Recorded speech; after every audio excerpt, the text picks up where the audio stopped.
Today we're going to be highlighting a booklet that's come out from Parkinson's Canada called Preventing Falls for People Living with Parkinson's. And so as mentioned, my name is Nicole Acera. I'm a physiotherapist here in Vancouver. I'm a clinical specialist in neurosciences, and I have a strong interest in neurological and vestibular rehabilitation.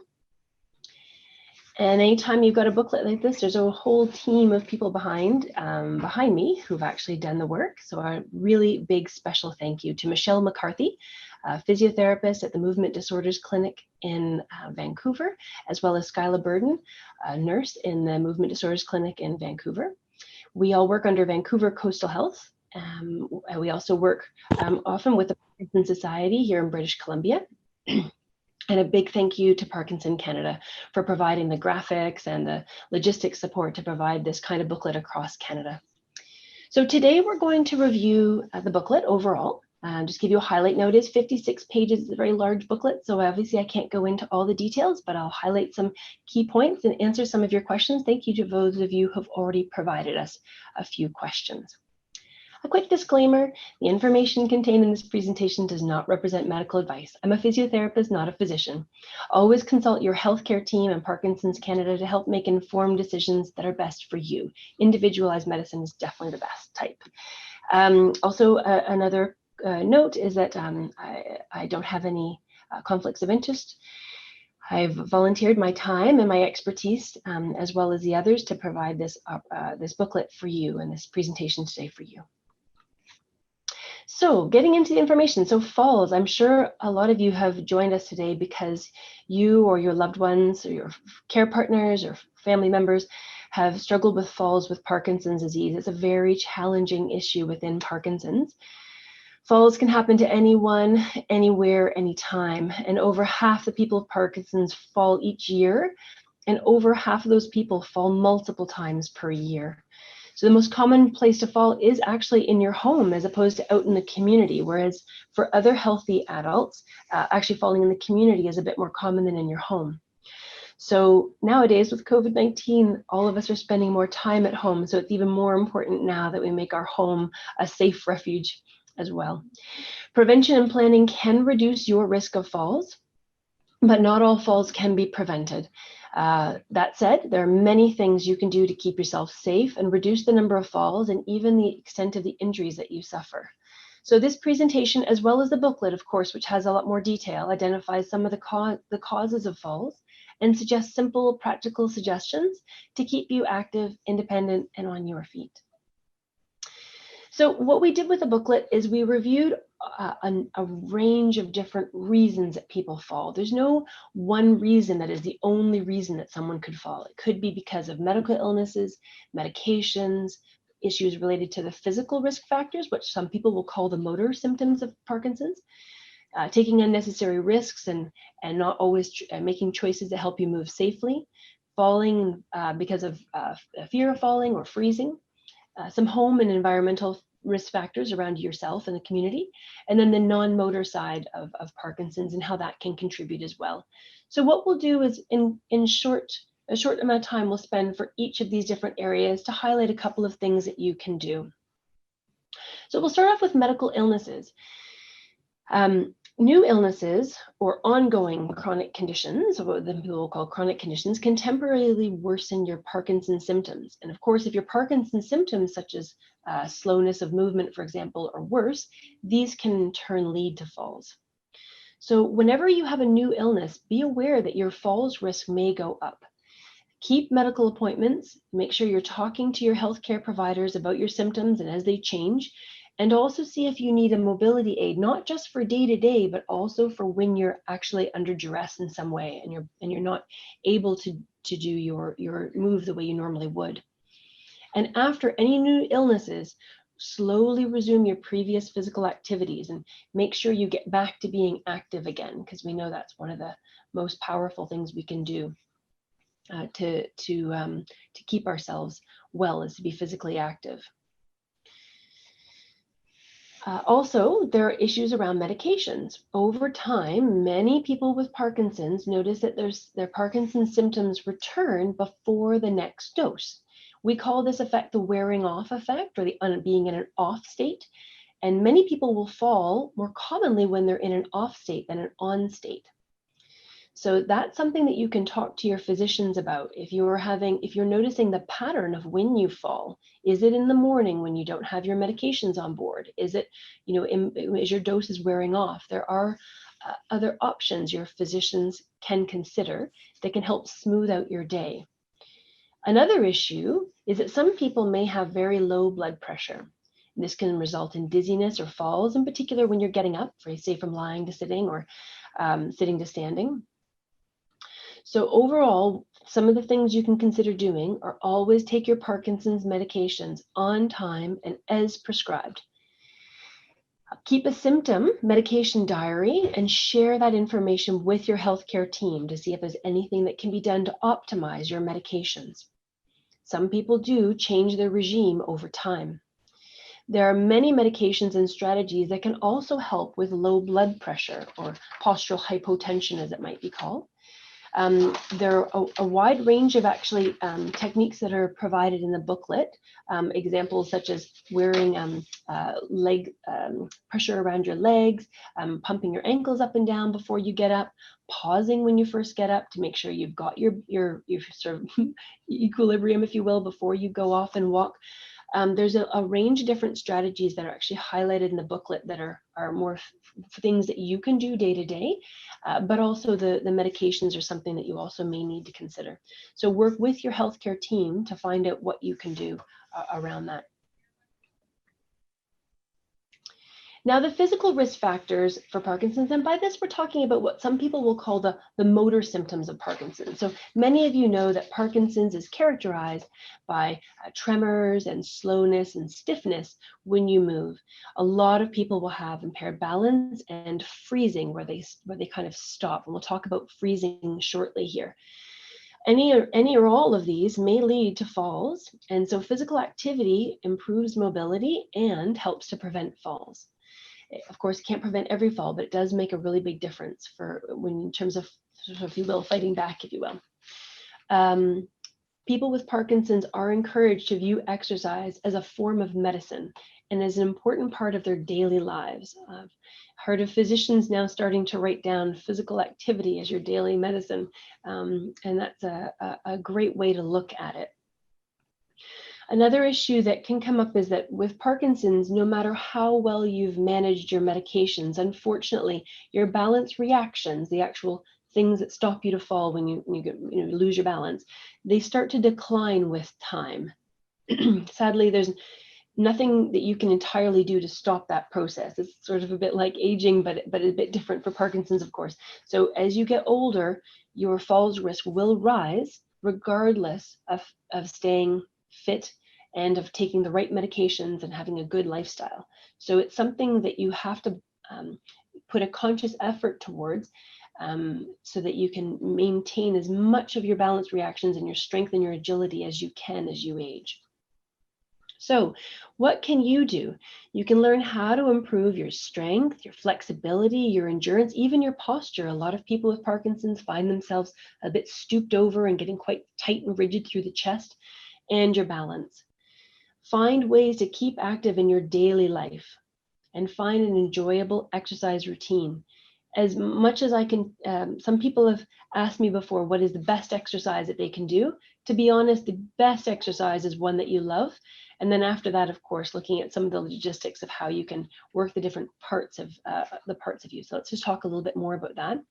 So the Canadian Physical Activity Guidelines are that all adults 18 and over should do at least 150 minutes of moderate to vigorous or aerobic activity per week. So you should get your heart rate up. You should feel a little warm. You'll still be able to talk a little bit, but you want to kind of feel like you're building up a bit of a sweat and some warmth inside. And on top of that, in addition to the cardiovascular exercise, we should do muscle and bone strengthening at least twice a week. Now that will look different for different people depending on what your abilities are, but it's something that we should all be aiming to do as much as possible for our heart health and for our brain health. I think more and more research has been suggesting that cardiovascular fitness and really helps with our brain health as well as our muscles and our bones and our heart. So speaking to your physician, your physiotherapist, your healthcare team to find out ways that you can safely exercise. Another way I like to look at exercise with Parkinson's is what I call a fitness dial. It's not it's just an idea or a concept that I've had that you should look at different aspects of how you can exercise over the course of the week. So there are 4 common exercise types that you might want to consider. And the first one is the aerobic exercise or cardiovascular exercise that we've talked about that they are recommending. So if you're trying to aim for 150 minutes a week, that might look, for example, like maybe that's 5 30-minute walks. Might be an example of how you might do that. You might use an exercise bike. You might go to an exercise class. We can talk about more suggestions coming up, but those are how you get your heart rate up. And then on top of that, you would want to be considering how you can do strength training at least twice a week, how you can work your bones and your muscles. And that might be something more simple, like doing some squats and holding onto the kitchen counter. It might be chair exercises where you sit in a chair and you use some small arm weights and do your arms and get your arms working that way.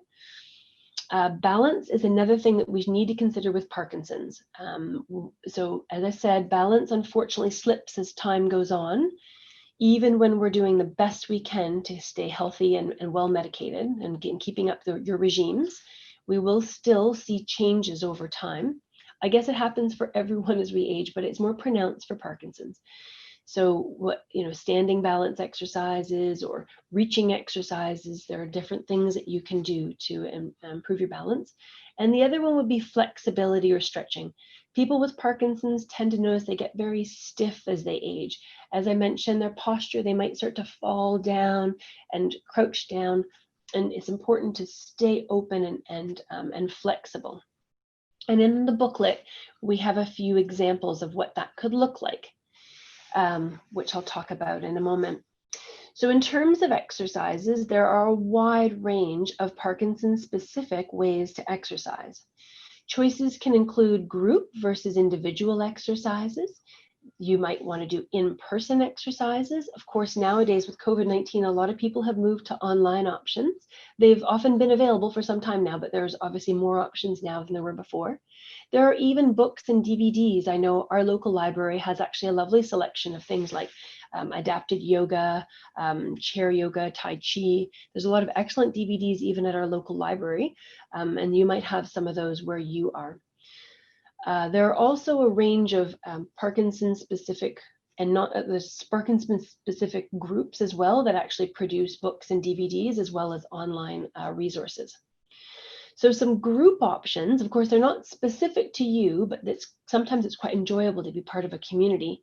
So you may want to consider yoga classes or yoga as an option. There's chair yoga. Actually, within yoga, of course, there's a wide range of different varieties of yoga. There's the more calming, stretching type yoga. There's, early yoga. There's hatha yoga. There's a wide variety of different types of yoga. But those are all options that you can consider. There's Tai Chi or Qigong, which are both, they have a sort of Asian influence. They're like a type of, actually what I really like about them is that they have a bit of a balance component as well as sort of like an energy and a movement component. They're quite lovely. A lot of people find them quite peaceful and relaxing, a bit like yoga.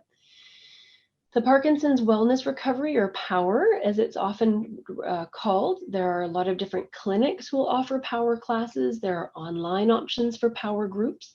They can be excellent for addressing Parkinson's-specific challenges like freezing, like stiffness, like small movements. I guess with Parkinson's, we often get very small in our movements, and they encourage you to make your movements big again.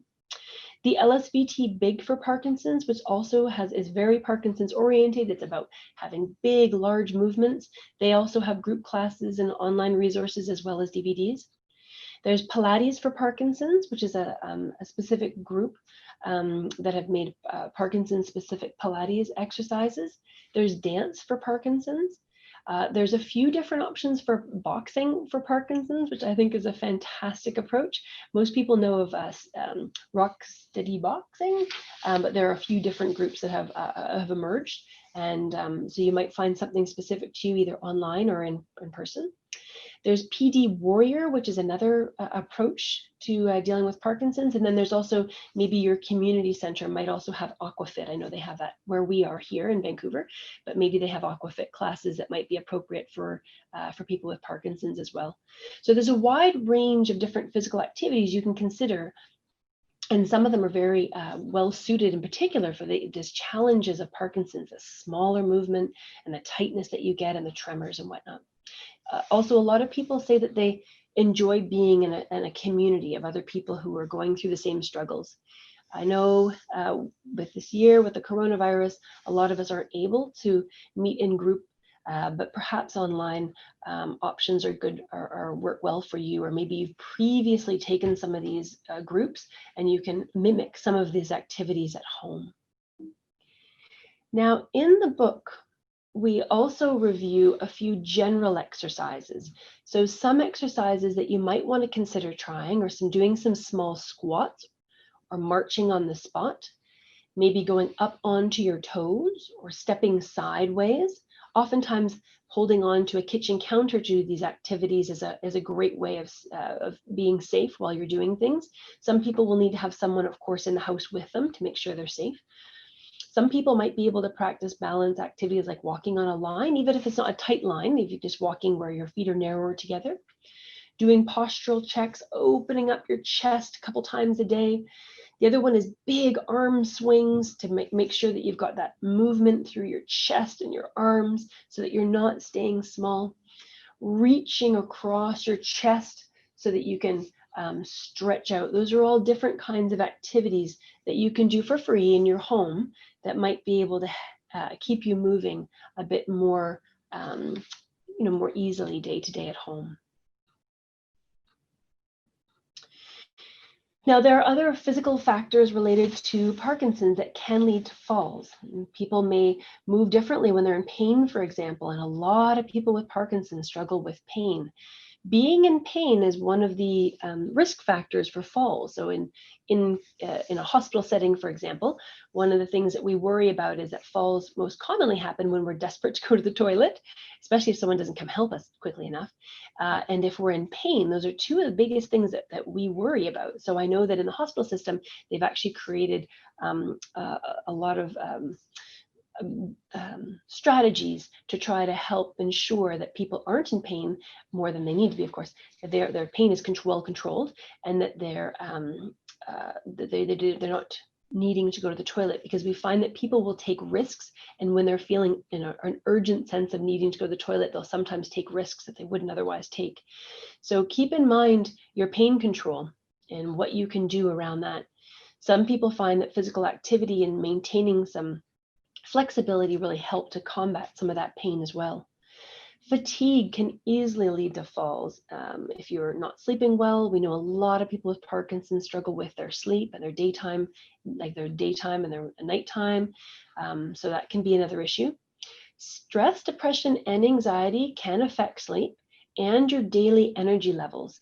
And these can also affect your walking confidence, and they might lead to falls. And as I mentioned, changes in bladder function or toileting or needing to toilet, of course, as we age, a lot of people need to use a toilet a little more often at nighttime. This can definitely increase your falls, and that's why we're highlighting nighttime.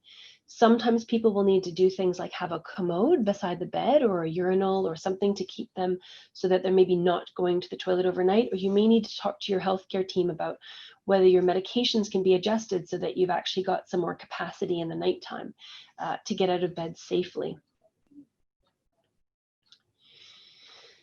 So the other challenge, of course, is that it's a balancing act between staying active and avoiding falls. So some people with Parkinson's, we actually notice that they take unnecessary risks. They actually kind of are quite risky in their walking and in their activities. Some people don't always perceive the dangers that they're taking with their daily walking, and that might increase your risk of falls. So there are many strategies that you can learn to move safely. I think there's like almost 2 pages worth of bullet points of different ways that you can move safely, typed up into the booklet. And I think the reason we have so many there is because different people would benefit from different different strategies. So one strategy is that you can sit down if possible while doing chores. Another one is to wear sturdy, comfortable lace-up or Velcro shoes. Another one is to avoid sudden movements or reaching too far for outside your base of support, so that you're not reaching for things too far. And also using a walker may be something that you might need to consider. So four-wheel walkers have brakes, which can be really helpful. But some people can also add on something on the back called the rear wheel, their slowdown brakes, and you kind of twist them on so they can either be on lightly or on more intensely. And they may be able to help with small, fast fenestrating steps. So you want to speak to your physiotherapist for any specific advice to you for things that you might benefit from. The other issue could be a fear of falling. So a fear of falling may lead to a more inactive life, which may lead to deconditioning and falls. So what can you do? Improving your fitness does improve your confidence and reduces your falls risk. So you can learn how to move safely. Again, there were a few pages of tips in the booklet that you might want to review. And also it's important to learn how to get up from the floor, which we'll talk about here shortly. Speak to your physiotherapist to ensure that you always have correctly fitted walking aids, and find out about protective equipment such as hip protectors. A hip protector can be a little uncomfortable. It's not maybe the clothing that you wanted to wear, but should you have a fall, they do reduce the risk of actually having a fracture. And we do know that a lot of people with Parkinson struggle with fractures. So it's something that we want to keep in mind. So what about getting up from a fall? So thank you for Vancouver Coastal Health for this diagram here that we have. We made this in the original Stay on Your Feet booklet, which came out around about 2008. And so just, getting up from a fall, the first thing you want to do is look around for a sturdy piece of furniture, such as a chair. Roll onto your side. You can crawl or drag yourself, unfortunately, towards the chair. If you can, it's always wonderful if you can bring your walking aid along with you. From a kneeling position, you can put your arms up onto the seat of the chair. You can place your strongest foot maybe flat on the floor and push up with your arms and your legs and slide your bottom around so you can get into the chair. And then you can sit down and rest, of course, before you get going. I know falling is really scary, but it is actually good to practice this. You can practice it with a physiotherapist. I know we frequently practice it. We put a mat on the floor to make it a bit nicer for people, but so it's not hard on your knees. But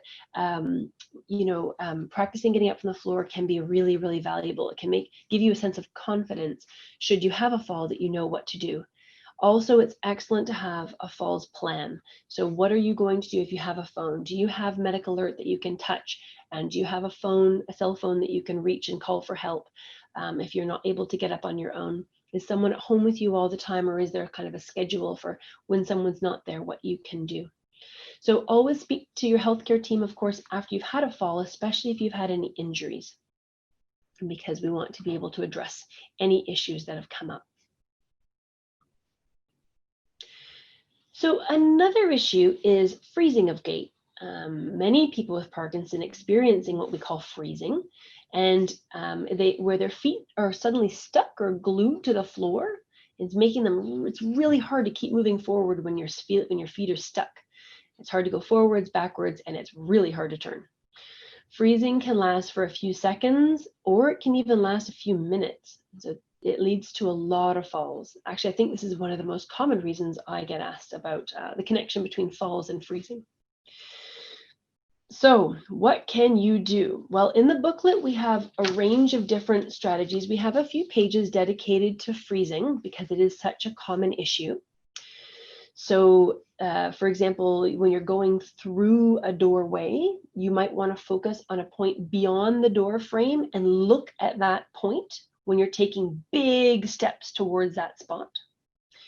When you're approaching a chair, a lot of people will start to get really small, little tiny movements, and they kind of partially pivot around and they don't entirely finish the turn and they kind of plunk down. So when you approach a chair, concentrate on walking to the far end, the arm on the far side of the chair, and turn all the way down before you sit down, and think big, large steps as you turn and sit down. That can make a really big difference. Another thing you can try doing is if you're walking along the flat and you start to get stuck, is you can try high or big marching steps, and especially when you're turning, for example. That can also work, and keeping up your rhythm can be really helpful. And as caregivers, to avoid giving you lots of instructions. I often see caregivers worried that their loved ones are going to fall, and they start shooting off a whole bunch of little suggestions, and those tend to confuse things. And the person with Parkinson's, they will sometimes struggle with what we call dual tasking, which means doing two things at once. So if they're trying to listen to all the things you're saying and trying to unsuccessfully turn, it can go sideways really quickly. So we encourage people that the most loving thing you can do is to actually give short, simple instructions. They work best, and they cut through to the person with Parkinson's probably the best overall. So we encourage people to keep things really simple. Another thing that can help, of course, with freezing is actually practicing these kinds of strategies. And we'll look at that in a minute in a little video. If you find yourself freezing, the best thing you can do is actually to stop and try these 4 steps. So stop and take a big breath. So stop those little, if you've got the little fenestrating steps, or if you're frozen, stop, take a deep breath. If you're standing, stand tall. If you're sitting, sit tall. Shift your weight sideways, or if it's safe, some people do well with a backward step.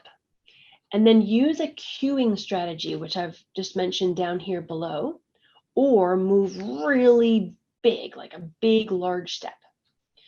And what happens is that, when you're getting to the point of freezing, or these little fenestrating, little tiny steps, your brain is in a bit of an automatic state. You want to break out of that automaticity and try doing something that helps you to tap into the thinking part of your brain, if you will. So one of them could be to use a visual cue. Some people will put colored stripes on the ground, for example. Actually, there's a range of different strategies, and as I mentioned, there's quite a few of them that are mentioned in the booklet. But you might want to put colored stripes in the ground. That can actually be really helpful. You can also use patterned carpet. Some people will use a flashlight. Those are all different things you can also do. A laser beam. Some people even have those on the front of their walkers. You can also use auditory cues, such as counting aloud, saying 1, 2, or left, right, before you take your big steps, or adding in music. Some people will listen to something with a good strong beat. There are even some free phone apps with metronomes, or of course music, that you can also use. There are also some what I would consider maybe to be more mental cues or thinking cues, cognitive cues. You could imagine stepping over a line. That's another good option. Or you could think taking big steps, for example. Those are some other options that you might want to consider. There's quite a range of different things you can do. I will mention as well that these cueing strategies, sometimes they wear off a little over time. So it's often a good idea to explore different cues. So maybe an auditory cue like 1, 2, 1, 2 works well for a while, but maybe 6 months later you need to change to saying something left, right, or listening to music, or switch to a visual cue, or imagining a big line that you might step over. So don't feel committed to your cue. Your cue doesn't have to be your cue for life. It can change over time. There's nothing wrong with that. That's perfectly normal. So now might be a good time to switch to looking at a very cute little video for about 25 seconds. I hope it comes through okay at your end. This is a video showing before and after someone exercises. This is not one of my patients. It's something I found on YouTube, but I find it a fantastic example of how it's not really about walking faster. It's about learning strategies that are more safe. And so you'll see on your left side, there's a man who's going to walk before his exercises, and you can see how he's got little steps and he loses his balance and tips over at one point. And on the other side, he's got nice, clean, big steps, and he does very well walking, and he looks very pleased with himself. So why don't you take a look and enjoy this for the next 24 seconds.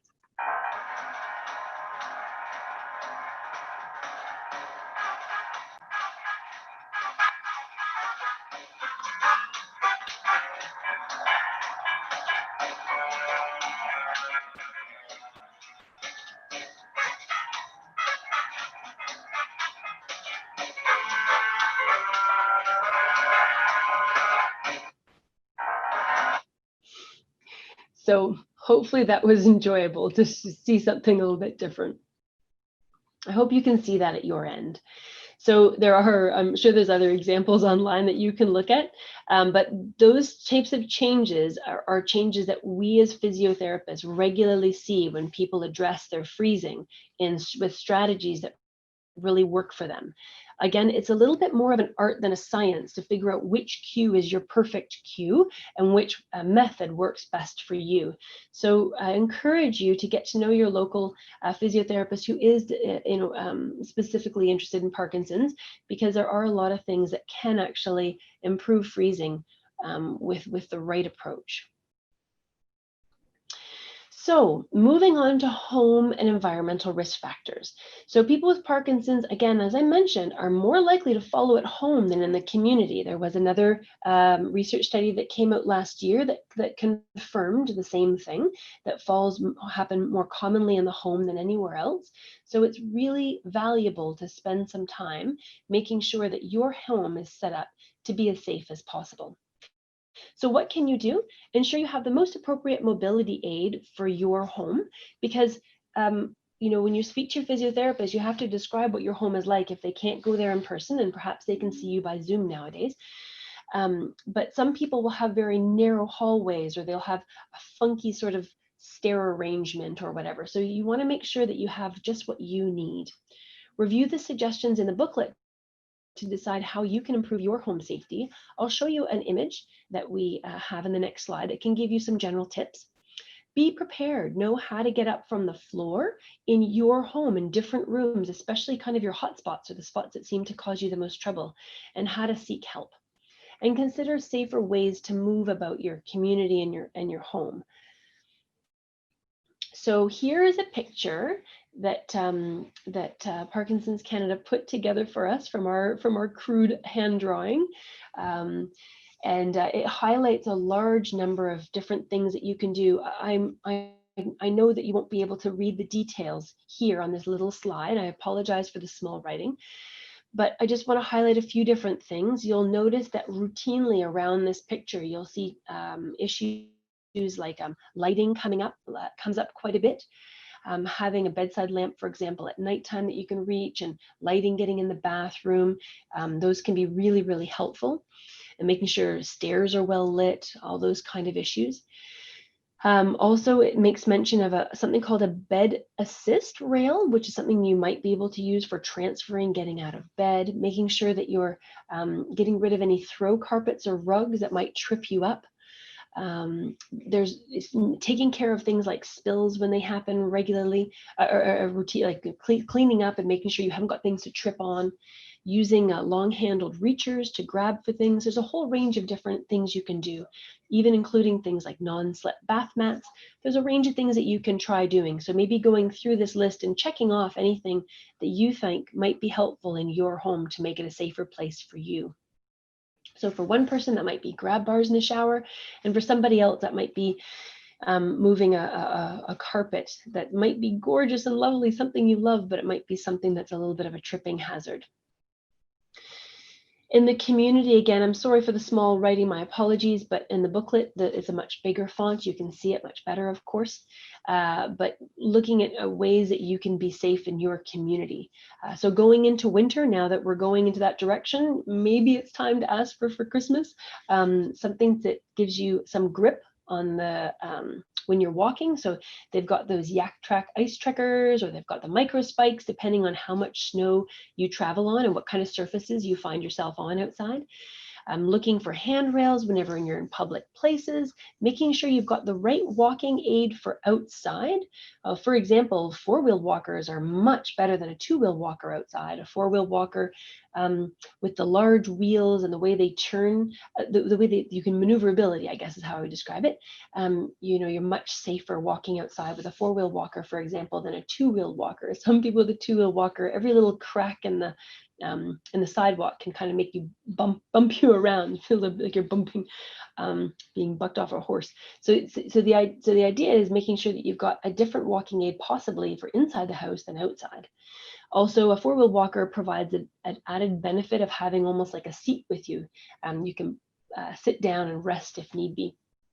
This time of year, of course, with all the leaves on the ground, they can be very slippery. So making sure that you have extra support or help when you're in environments that are a bit more dangerous for you. Also making sure that you know what you can do in terms of transport. Here we call it Handy Dart, but there are different transport services for different areas. So some people will find that they can use the regular bus, for example, for part of the year, but for another part of the year when the weather is not as reliable, they may have to switch. So I think you have to be sometimes a bit realistic, that you have to sometimes switch strategies over the course of the year, depending on what's going on. So other risk factors to consider. People with Parkinson's may experience a wide range of what we call non-motor symptoms. These vary significantly person to person. So many of these symptoms can lead to falls, such as pain, which we've touched on, and changes in sleep, changes in mood, and changes in thinking or cognition.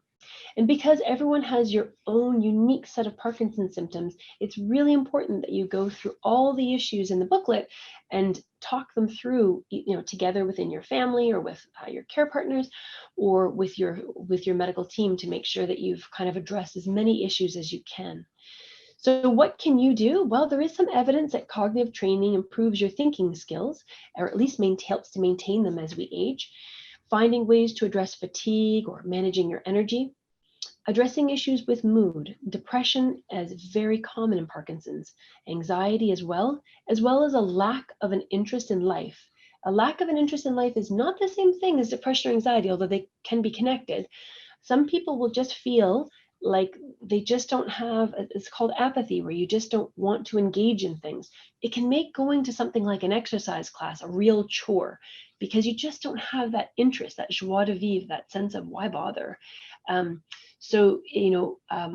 Sometimes a group can be helpful, because if the group is expecting you to come, then it kind of gets you out the door and gets you doing the exercise class. Or if your online Zoom group is meeting, then they'll ask why you weren't there, or they'll be concerned about you. And so that sense of community can help a bit with that lack of interest in things, as well as treating any depression or anxiety if those are issues. So you need to take that back to your healthcare team.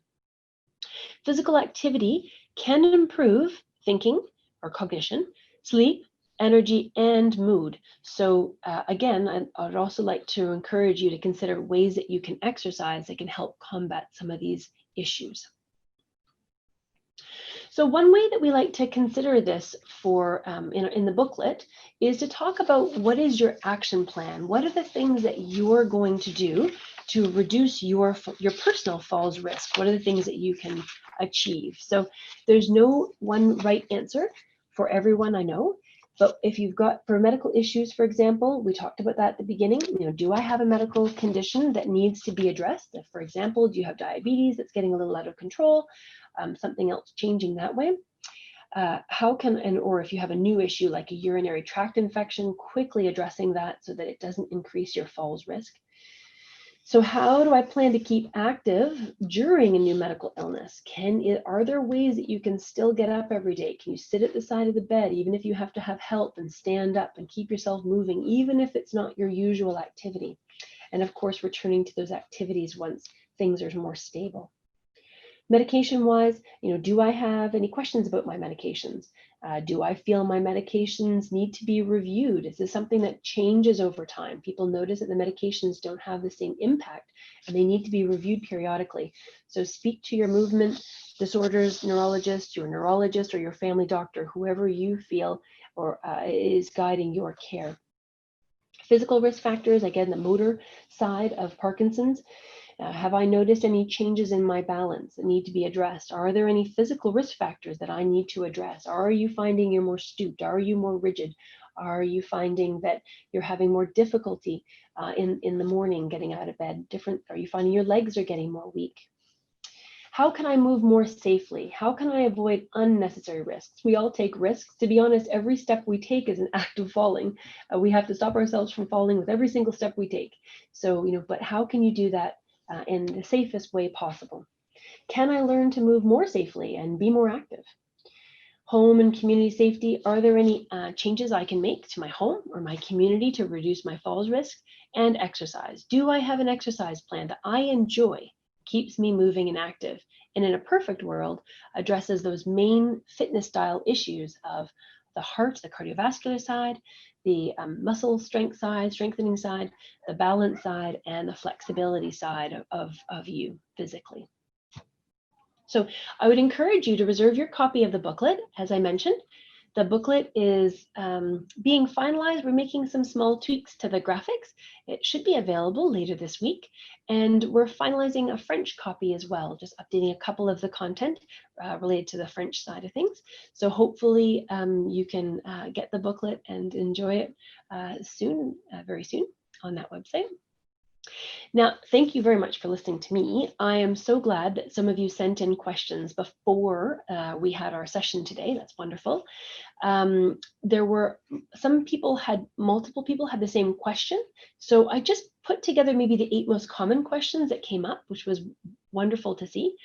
And I'll answer those now. And if there is time for any extra questions, we'll do those through the chat box there. So if you have any questions, now's a great time to send them. Otherwise, here's the most common questions that have come up from your questions. 1, is there a falls risk assessment tool or self-test?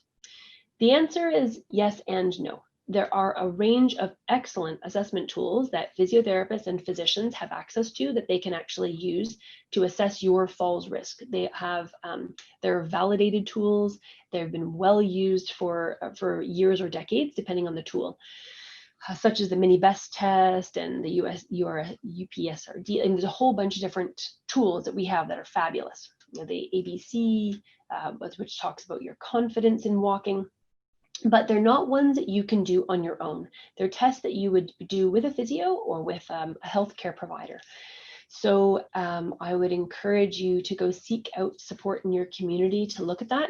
What happens is, for example, with the mini best test or the dynamic gait index or the functional gait assessment, every time you have a score, there's like a range. So a range of, yep, you're doing really well, or well, you're doing okay, but you need a gait aid to be safe, or oh, there's significant challenges here, and these are the areas that you should be looking at. So with the mini best, for example, they look at the 6 main domains of balance, and so you might find that in 1 or 2 of the domains you're doing particularly poorly and you need to sort of work on those areas. So it can help the physio give you exercises that are more customized or specific to you. So I hope that answers that question. And the next one is, does weakness or loss of balance play a vital role in falls for people with Parkinson's? Yes, weakness and a loss of balance, both independently and research studies have shown to increase falls for people with Parkinson's. Maintaining your muscle strength and working on your balance is something that will greatly reduce your falls risk with time. And sadly, there's no pill for that. There's no dietary change in and of itself that will fix that. Unfortunately, you have to work your body, and through exercise and activity, there's no other way of getting there. I wish you could just wish your way into good balance, but that doesn't quite work. So yes, it's worth addressing. So is there any hope for handling or eliminating freezing? Absolutely. Freezing is a real challenge. Optimizing medication can work for some people, but not everyone.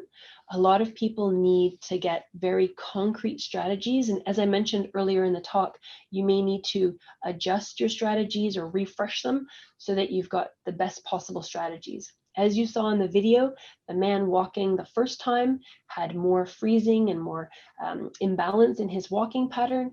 And through specifically practicing exercises to change the way he walked, I wouldn't say he was faster. Didn't look like it to me. If anything, he may have even been slower, but he certainly looked happier, more confident, more comfortable, and less, he didn't lose his balance, which is what we're looking for as physios. So there are effective strategies, but it won't work. No strategy works for freezing 100% of the time. Freezing will still become an issue for people. It's a matter of managing it, not necessarily eliminating it for some people. So the next question is, I perform yoga most days. Actually, there are a few people who mentioned that, which is wonderful. Lately, I find my balance is off some days and better others. Is this normal? And is there anything I can do to improve it? Well, I haven't met you to know exactly what's going on in your situation. So I would have to ask more questions to be confident of how to answer, to be honest, any question, but even including this one. It may be that, balance doesn't exist. It's not a thing like a chair or a table that you walk away and you come back and it's still there. It's a construct. It's something you calculate every minute of every day. You use information from your eyes, from your inner ears, and from your joint receptors to keep you upright. And if you, with Parkinson's and with age, over time, your balance may be getting worse, but before you had like more of a buffer zone, if you will, so that when you had good and bad days, we all have good and bad days. You may not have slept very well, you may be upset for some reason, you may be fighting off a cold. And so on those days, everyone's balance would be off a little bit. But if you're getting closer and closer to, if your balance is getting closer and closer to a point where you might fall, that might be more apparent to you. So that might suggest that your balance has been declining behind the scenes for some time. So you may want to continue doing yoga, of course, and be a little bit understanding that it's normal, that everyone has good days and bad days. That is normal. But if you're having a bad day, you might need to be more safe. You might need to stand closer to a wall that you can touch onto, or eliminate certain movements certain days. And then another thing is you might need to consider doing balance exercises that are separate from the yoga, for example, that specifically address the balance issues that you might have, or again, being assessed by a physio to figure out which aspects of your balance are starting to change over time. So I hope that answers that question. Another one is uncontrolled running and falling a balance issue. Yes, we call this fenestrating walking pattern, this little kind of runny steps thing. Yes, it is absolutely a falling issue.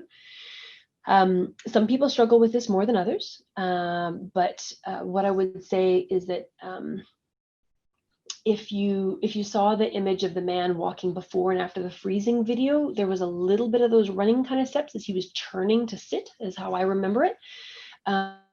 So, with big movements, with physical exercise, with changing how you walk, keeping yourself flexible, those things can actually really help with those small fenestrating step patterns. But you have to learn to identify them when they're happening to you, stop them, and then start with big movements again, for example. So you do have to address that. So of course, I haven't met the people who've asked the question, so I think you're best to get specific advice, but that could be helpful, hopefully, as a general tip. So how do I encourage my partner with Parkinson's to use his walking aid? Yes. So it says here he gets up and walks away when it's right beside him. Well, there could be a few issues going on here. What comes to mind on one side of the house is that he may not believe that he needs the walking aid. He might willfully feel that I am fine with my walking, and he might just traipse off without it. So it could be his beliefs, and it could be about his image. A lot of people feel it's really upsetting for them to go to a walking aid. They feel kind of embarrassed or uncomfortable, and so they might leave it behind for those types of reasons. So getting a balance assessment that shows falls risk and maybe helping him to see, maybe even by taking a video of him before and after with this walking aid, perhaps he might need to see what it changes. And maybe tapping into his thoughts and his beliefs might actually be the way to go with that. For someone else, it might be that their mind is changing, their cognition, their thinking, that they just simply forget. A lot of people, there are people with Parkinson's who have significant, I guess, dementia or changes in their thinking that come along. They may genuinely forget they never used a walking aid their whole life beforehand. Why would they need one now? We definitely see that when the dementia and the Parkinson's are paired up together. They just don't even know it belongs to them. You might be able to personalize the walking aid, putting his name on it, putting something bright on it that he can see, something that he identifies with. And it might be that you have to remind him again and again and again. And over time, it may start to sink in. For some people, sadly, it actually doesn't. And they are forever at high risk of falls. If that is the case, you may need to consider something extra like hip protectors, so that if he walks off without it when you're not watching, let's say you're in the kitchen making food and he traipses off without it, you might need to consider something that keeps him safe. So what is the importance of the hands in preventing falls? Actually, like a little tiny bit of light touch, about 10% light touch, actually is a very strong, powerful tool for reducing falls risk. That's why a lot of our gait aids are actually quite effective.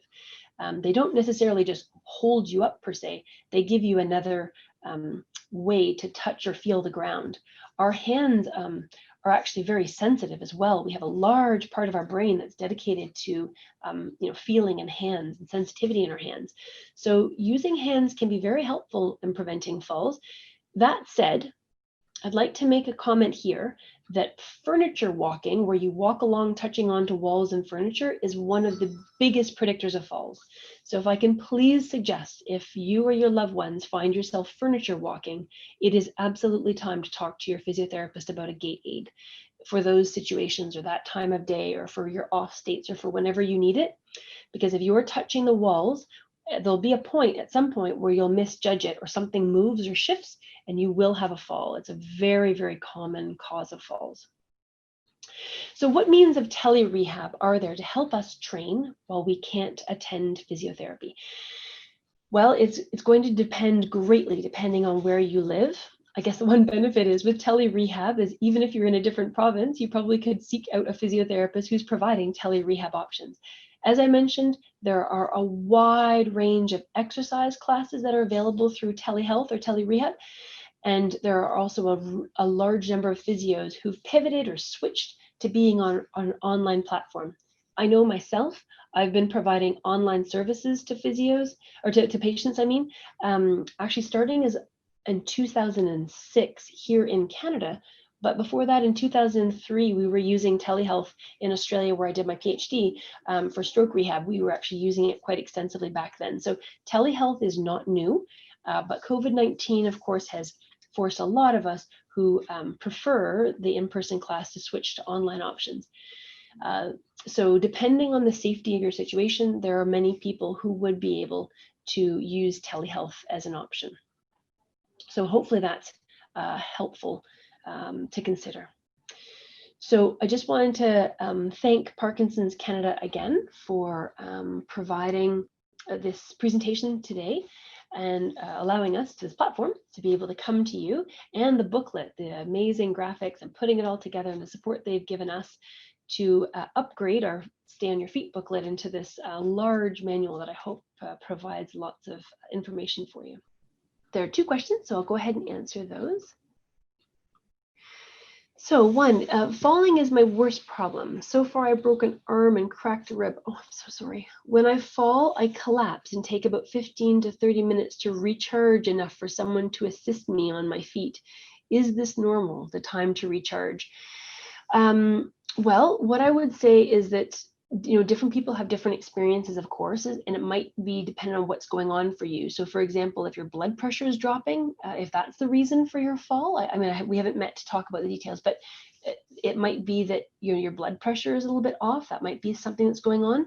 I do know that when people fall, there are a lot of people who sort of need to collect themselves, and they can't just jump back up on their feet. So I would say, to a certain extent, I would say that it's actually normal to need a bit of time before you get up. Now, the reality is, once you've fallen and hit the ground, the worst has already happened. As long as you're safe on the ground, to be honest, it's fine to take your time, collect your energy, and then get ready for the energy it takes to stand back up and get the help that you need so that you do it as safely as possible. So I would say that that's actually a good idea, to wait before you just don't need to jump up right away.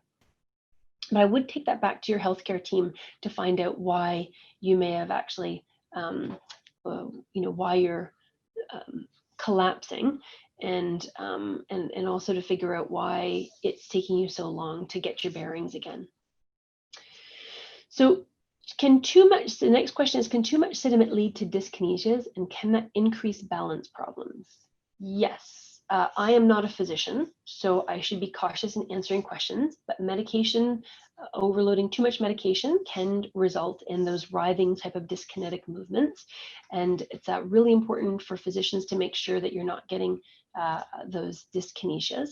So I would encourage you definitely to keep taking your medications until you seek the right medical advice.